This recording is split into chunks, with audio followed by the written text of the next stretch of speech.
Okay, welcome to episode 2 of Master and Student Psychotherapist. Not psychologist, as I keep saying. I am with Laura Drane. Laura Drane? Who's she? I'm with Laura Drane, who nobody knows who she is. Right, should we start again? Fuck's sake. Oh wait,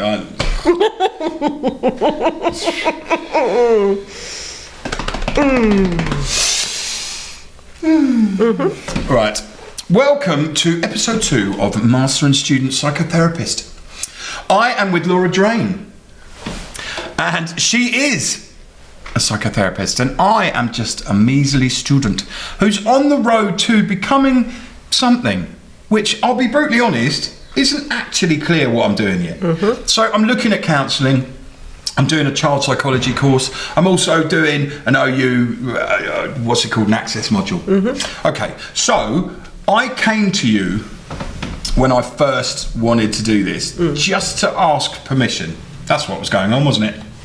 Do you remember, in the coffee shop? I do. Why do you think people need to be given permission to do things like change direction from somebody who's done it? Why is that needful? I guess it's a big decision, isn't it? It's a big life decision. I don't know. I guess sometimes there can be a lot at stake, you know, if you're kind of giving up something which you're good at or that's lucrative to try something completely new that you're going to be a complete beginner at. Maybe you know, people just need to have someone to say, you know, go for it, it will be okay. What's the worst that can happen? That's exactly what you said. You know, what's the worst that can happen? I said, well, I might fail. And you went, well, so. Yeah. And? I think also, I mean, I came to you as somebody that for some bizarre reason I trust you. I have no idea why. We haven't. Right, basically, let's fill in the gaps because you might not have seen the other show we did. You and I were both addicts and still are, obviously, but we're now in recovery. And we were in the same circle. So we were friends back then, I think. Yeah, I think so. Yeah, you know, as much as you can be friends with me, I know. And now we're both in a situation where we are clean and away from it, but still struggling with that everyday addiction thing. You are a trained psychotherapist with a master's degree. I am just walking down this road, but do 50 in coping, which is a men's mental health podcast. So my point is, right, I felt I needed your permission because you're already there. But also it was good to hear that you didn't have any negative against it. You didn't say anything negative. No. Because what is there to say? You know, it's like, have a go at it. See how it goes. If you decide it's not for you, then that's absolutely fine. Nothing ventured, nothing gained. The worst thing you can do is sit at home wishing that you had the courage to try something and never actually doing it. Okay, so that's cool, and I did do it. I did it in such a way that I'm doing 3 courses, which I've said before, but that's just stupidity on my part. Research, we've done all this. What I want to look at now, though, is the actual learning of things. Do you remember how it felt when you were walking into the learning side of things? Do you remember that? I do. It's funny you say that because you've just unlocked a memory. When I started the Introduction to Counselling course, pardon me, sorry. That's all right. That was one of those fizzy sweets. Yes, it was. In the first week, I think it was, I was at this like adult education college. It was like a Tuesday evening or something like that. And I'd bought myself a pencil case and some pens and a new pad, and I sat in that class, and I remember thinking to myself, I feel like I'm in an advert for adult education. Right. You know, I really did. I felt like I was one of those actors, and it says anybody can go back to learning at any age, and pans around the classroom, and there I am with my new pad and my new pen, and I really had such a sense of pride in myself. You know, awesome. Oh my God, I did. You know, because bearing in mind I was in rehab at the time, so I was in a day service, going there during the day, and then I'd started this course in the evening, and I just was really, really proud of myself for taking that step because I was so nervous. I think that's the key as well, you know. It is such a big step. When you've been working your whole life, whatever you do, I've been self-employed my whole life apart from one job where I was at Oddbins as a manager, right? And you know, the rest of the time it's all been about me doing what I needed to do and what I thought I was good at. The brutal fact of the matter is that I had no frame of reference about whether I could study. No. So the first time when I got that email that said, you are registered and booked in, please take your test. And I'm like, test, you say? So you basically, I'll tell you now, right? You have to take an aptitude test, which is English and maths. You have to tell them what grades you got at GCSE. And I did the very first year of GCSE, which is hilarious. And I got 2 A's, 5 B's and 3 C's, right? But that doesn't mean anything now. I can't remember anything about anything. Also, I have to mention this, right? Because I love it. I was sent out of geography, right, on the first day of the 2-year course by Mr. Pyle, thanks very much, and I was told never to come back, just go to your study, I can't teach you, blah blah, all of that.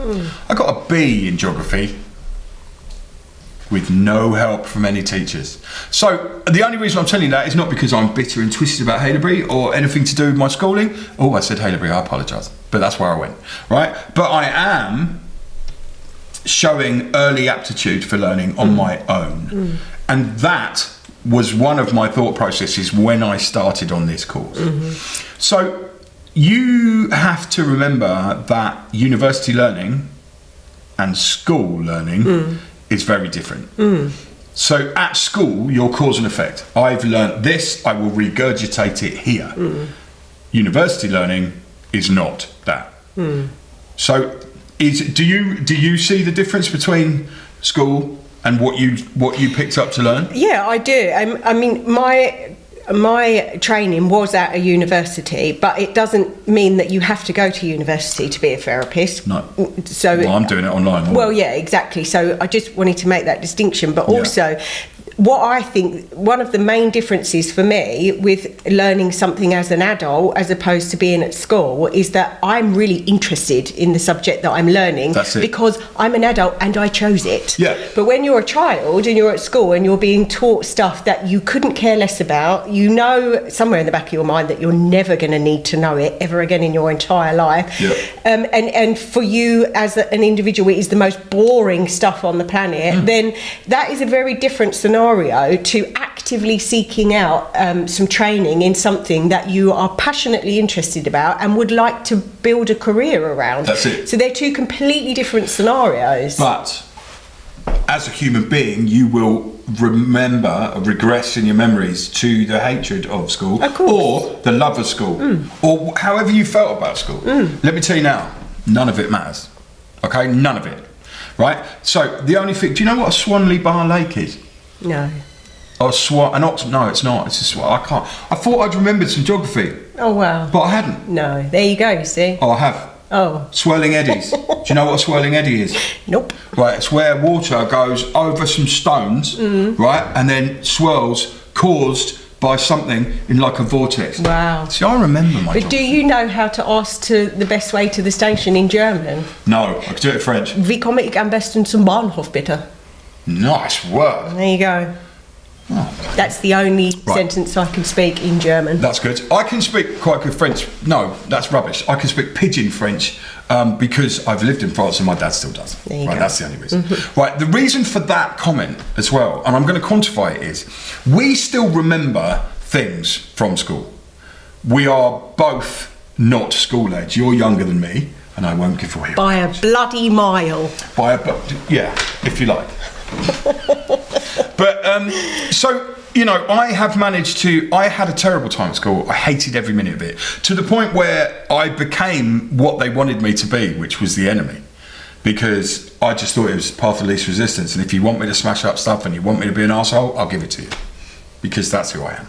This is all on me, right? There are no teachers. It's all online. But I do have a tutor, which I am really struggling to wonder why I do.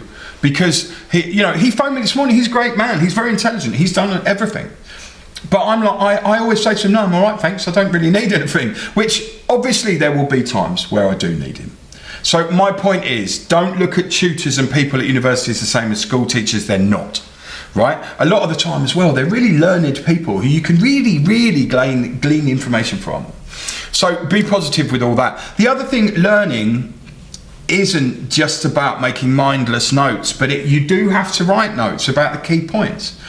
And what I'm finding really useful is to talk out loud. You know what I'm always banging on about, vocalization of problems ends them, but vocalization of learnt facts gives you the ability to put it out in your own way. So therefore, when you're writing your essays, you're not plagiarizing, you're not just regurgitating facts and not understanding them. You can actually understand.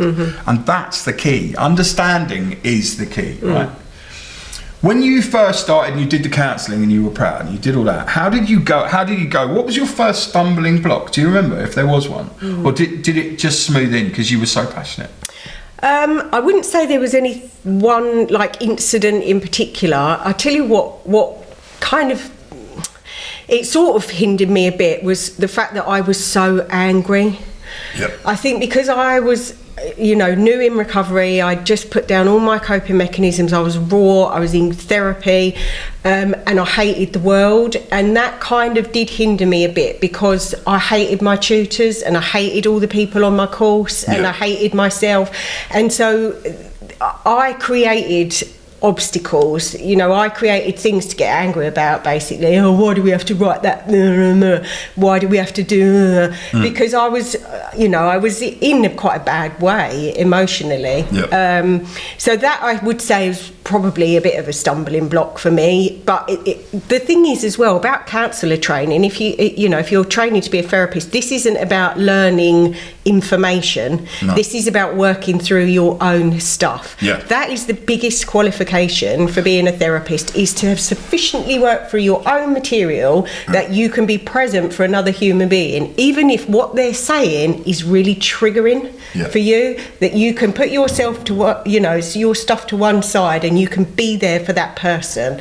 So really that was a huge part of my learning, was to stay in therapy and work through all of the crap that was making me so angry. But it was tricky. There were times I really didn't want to do it. I really didn't want to go to therapy. I really didn't want to talk about how I felt, Yeah. There's a big thing. There's a big wall in between addicts and therapy and all of the things. And, a lot of addiction can be anger. You're angry at the world because of you fucked up. You're not angry at the world. You're angry at you. And, that adage about, once you can love yourself, you can love other people, all that, I find that pretty pure old shit, but it says what it needs to say, right? I don't feel that I hate myself as a human being anymore. I do hate certain things about me, but what I didn't do with this stuff was I didn't portray or project my hate onto that. What I actually did was think, you know what, I'm going to do this. I'm going to go in there with a flat face, not put anything on it before it happens. The only thing I have done is I got pissy about the fact that I had 10 minutes to do these things and I'd never learnt this before. So, I asked for an extension on the first one because they put me 3 weeks later than everyone else. But it's, all you've got to do is take it step by step and at face value. There is nobody in these organisations who wants you to fail. For two reasons. One, because it puts them in a bad light. And two, they genuinely seem to want you to succeed. And if you have people in a support network, it's really difficult for someone like me to take that support, because I'm like, why the fuck do you care? Oh God, I kicked the table, George's face. I think also, if you look at the fact that I have been around violence, crime, consternation, arguments, combat my whole life, and also became comfortable with that, then I should, just take everything as combat still, and I used to. But there came a time where I turned the screwdriver in my head and just thought, I can't do this anymore, I'm exhausted. And then, I didn't have a breakdown or anything, I just had I'm tired. And then once you realise that actually there are people who will support you in this world, there are people who will stand next to you and make your wants happen. I mean, I'm lucky because I've got George and I've got Lee and we do 50 and coping. I've now got you and we do this. And we've got not support networks, but we've got people that can facilitate. But also, you know, George and Lee are my friends. I hope we're friends in a way. But it's once you start moving forward, things fall into place. Because before I started doing 15 coping, my thought process was not, I'm going to be a therapist. My thought process was, you know what, I want to talk about this. And it wasn't for me anymore. It wasn't just like personal angst. I want to get rid of all my angst on the internet. That's not what it was. It was like, I want to look at other people and see what they've seen and done. And I mean, you know, at the end of the day, that's psychotherapy, isn't it, as well? One-on-one. So, people outside, look. It's one of those things where you find a clear path, and then, but you might take a few steps to get to that path. Because if you don't like, so if I hadn't have started 15 coping, you and I would not be in this room talking. But as people get to the stage where they get more comfortable with things, you know, they can then take more on. I'm very lucky to be in this scenario. We can talk about how we've done it, what we've done and where we are. Other people who are on their own may not have that. How can you cope if you are on your own? You don't have a support system. Can you make the learning itself your support system? Yeah, I think you kind of hit the nail on the head when you said, you know, there are people willing to help. I just have to be, I have to be open to A, asking, and B, receiving. You know, because often we are not good at receiving help. And I think, especially, you know, especially men of a certain age, you know, it's like, no, I'm going to do this on my own.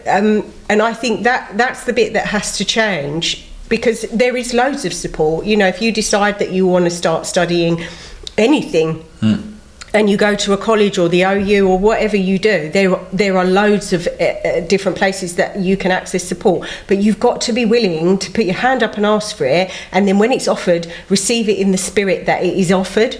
And I struggled with that, you know, because I was so angry when the tutors tried to help me. You know, I still had that kind of angry, attitude-y type thing that I had when I was a teenager. You know, it's like, fucking hell, you know, fuck off, teacher. You know, it's like, I need your help, but I can't bear to say that I need it. Can't bear to ask for it. Also, is that, you know, I mean, there is a lot of times where if you ask for help in life, it's seen as weakness. And the perception of the question, can you help me? Right, the perception of that from either internally or externally is, that's a bit weak. Right, forget all that. Forget weakness. Forget, you know, not being strong enough to do anything. You're not on a crusade. You're not changing anything else but yourself. And I think if you look at yourself and you can calmly acknowledge where you're at, that's the first step to working out any kind of forward motion. Because if I was me 15 years ago, right, I was an arrogant, fat tosser who just didn't know how to interact with people. I was a musician, I was a drug addict, I was a you know, I wasn't a criminal at that point, I'd done that left, but you know, all of the negative sides of everything were there. And in the last 15 years I've completely turned around, right? And you know, I successful in a way in my own world. You know, I don't have any money, I don't, you know, live in a palace, I don't think, but I don't also live in a world where money is the end goal. I live in a world where as long as we have enough and we can do what we need to do, then all is good. So look, coping with the learning, what's the advice? Just take it at face value? Take it one step at a time. Don't be afraid to ask for help, and when help is offered, learn how to accept it. And another thing that I learned actually when I was doing my training was I started off really going for perfection. Every single essay that I wrote, I wanted the highest score, I wanted the highest mark in the class, and I nearly had a breakdown doing it like that. I then realised that if I was going to get this qualification, I was going to have to settle for mediocrity and, you know, just pass, and I did, and I just passed I never failed a single essay, and I think I was the only person in my class not to fail an essay, but I scraped a pass in every one, because I knew what was expected to get through it, and I had nothing left in the tank to go over and above that. So know your limitations, don't strive for perfection, because you'll probably have a nervous breakdown. Just take it one step at a time, and take help when it's offered, because you know, none of us can do this stuff on our own. You know, and there's no shame in asking for help and receiving it when it's offered. Sounds perfect to me. Right, so Master and Student Psychotherapist episode 2 is over. Episode 3 will be looking at the future for all of us and see where we're going, and then we'll move on to other subjects specifically. So look, if you're interested in psychotherapy, then this is for you. If you're interested in changing your life, then this is for you. What I will say is, there's only one professional around this table, and that's Laura. Because, you know, I just talk a lot. We'll see you next time.